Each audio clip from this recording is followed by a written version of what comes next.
So, ghosts, where are you? Just like a Van Halen show, that's exactly how the new Death Parade episode starts off. And in this episode, we actually get introduced to Ginty and who, assumingly, will become his assistant, right, Folly? Yep, Mayu. An not overly active, hyperactive schoolgirl who kind of cakes on her makeup. Kicks on her makeup and is thirsty as hell towards the other person she is playing the game with, who just so happens to be some popular pop star.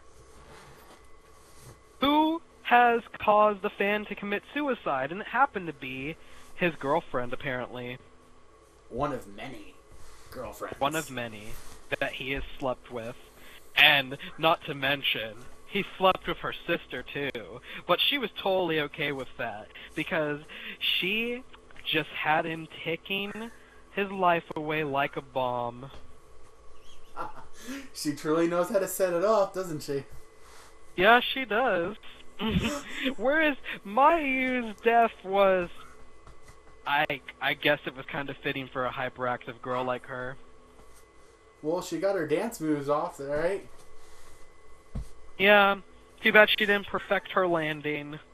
Oh, I feel kind of bad. Oh my. Well, no, yeah, okay. We're just gonna let you watch the episode, and you'll see and everything. Because I don't know if some of you like to watch like a discussion before watching the episode. So I guess that's kind of how. Sometimes it happens like that. Sometimes people like to hear a little review on the episode. If I had to give my review on the episode, I can't be poetic with it. There was nothing about this episode that would make me poetic. Like, if you look at my page, Enter the Folly Zone, for instance, if you look at my Death Parade posts, a lot of them have had poetic meanings behind them. But this episode didn't strike me as poetic. It struck me as, I guess, exhilarating. It was nice to see how Ginty called the shots around in his place, like his part of the bar. It was different, but he definitely really knows how to draw out the darkness within people. He does put them in a life-threatening situation, a lot more than Deckham does. And honestly... I wouldn't say not necessarily a lot more than him. They each have their own different way, and that's honestly what's making this anime just that much more brilliant, because they each have their own specific way of bringing out the dark side of these people in there. And yeah, and this is probably the first anime we haven't seen a judgment on either one of the characters, because it kind of just ended in this cliffhanger. And in all honesty, they could never show it, and I would probably perfectly be okay with that, because like I said, the mere fact that they actually showed like how different each of the arbiters are, and in all reality, which kind of makes them human-like in a sense of their different styles of just bringing out the people and how they use it to judge their character. Yeah, and I thought Ginty's style has been... honestly, it's not my favorite, but it definitely is unique because I like to see like how a character might react to these conditions. And the conditions that they had to follow was they're playing Twister, and honestly, that Mayu girl was kind of lucky, because not only were her panties being shown off to her crush, but she totally got a Marilyn Monroe moment too. Oh fuck yeah, that booty was in his face like so much. He didn't like it at first because he honestly thought she was not appealing at all, thanks to her caked on makeup. Her freaking appearance in general was kind of wacky, but I thought she was kind of pretty. I really liked her hair. Like, her hair was really like cute in my opinion. Like, I'm sorry, I like these kinds of things, but she had cute hair and her eyes were really pretty, so I thought that was one of the best parts. But I don't know. It's hard to say if this episode developed a kind of character romance. It seemed more like admiration towards the end of the episode, but you got to see that both characters kind of were having a hard time living their lives because they kind of had a burden. Mayu simply didn't know how to live her life because she didn't know what to pursue. But thanks to Harada's music, she kind of felt a bit more inspired to, like, you know, do something with her life. So she did. She was trying until it ended. And then Harada was basically trying to freaking, like, get over the fact that his girlfriend, which was actually a fan, killed herself. And, you know, it was basically like slander to him. Like, it was making him look bad, but he still had so many fans because of his music. And some girls wouldn't mind sleeping with a guy like that because he's freaking famous. But, you know, his life ended pretty short, and he couldn't really achieve his life's goal, honestly. All thanks to him dying, and the same goes for Mayu.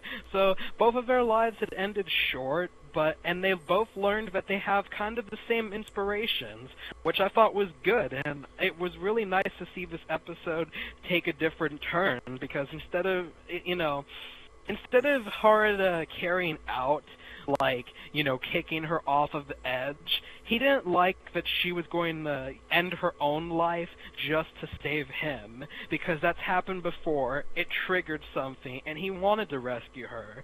Then, in all honesty, because of that, when he was gonna do that, I actually was thinking, like, oh my god, this guy is a fucking dick. And then he had that flashback, and it showed that flashback of it, and it kind of brought some humility to him.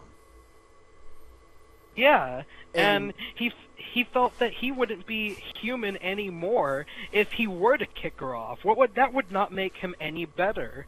So he had to move forward with it. You know, it's not often that an anime like this, when the characters are dead, they don't normally move forward with their life. Like, you know, Angel Beats was definitely one example of them living in friggin' like purgatory and then moving on with their lives, and, you know, actually kind of fulfilling it in that other world setting. And so the fact that Death Parade is kind of doing that, it's basically like, you know, the darker version of Angel Beats. But I'm not going to compare the two. I'm just going to say that that's quite interesting. It's nice that this concept is being focused on, and that it's given us a different, like, experience with each episode.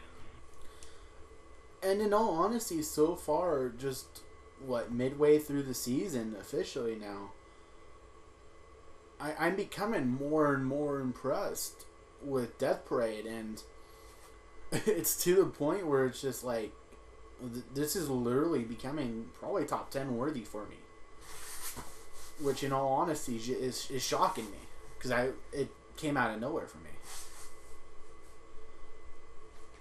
I don't know what you would say about that. It's definitely becoming slight top 10 material. Like, it's an impressive anime. I won't ever lie about that.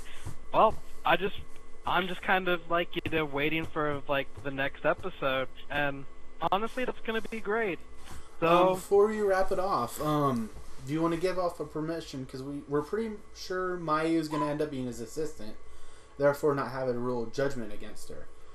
Where do you think Haruka is gonna go? And I know I pronounced his name just now, a slip of the tongue, but anyways. I feel like Harada is gonna be like a form of entertainment now because he fucking makes music. He can't go anywhere. They're making an album together. So you think he'll spare him? I honestly think so. I don't think Ginty can do anything about this, especially after the ending of the episode where they freaking had their album debut and everyone was, and Decim and Ono were like, yay! And then the other guy was like, yay! Ginty was really fucking pissed off. Like, I swear he was about to have an aneurysm. Like, you know what? I don't know if arbiters can die, but I feel like he would die on that spot right there.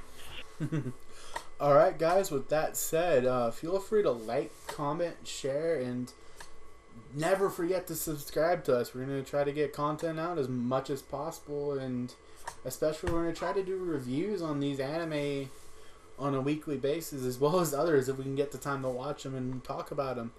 So with that said,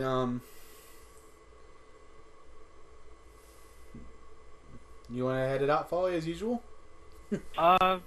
that's pretty much it for this freaking video. And like, comment, and subscribe. And if you actually think that, what do you think Harada is gonna become? Because I feel that Maya might become his assistant. Do you think Harada will be A, the sex slave, B, the entertainment, or do you think that he will be the cat? Dun dun dun.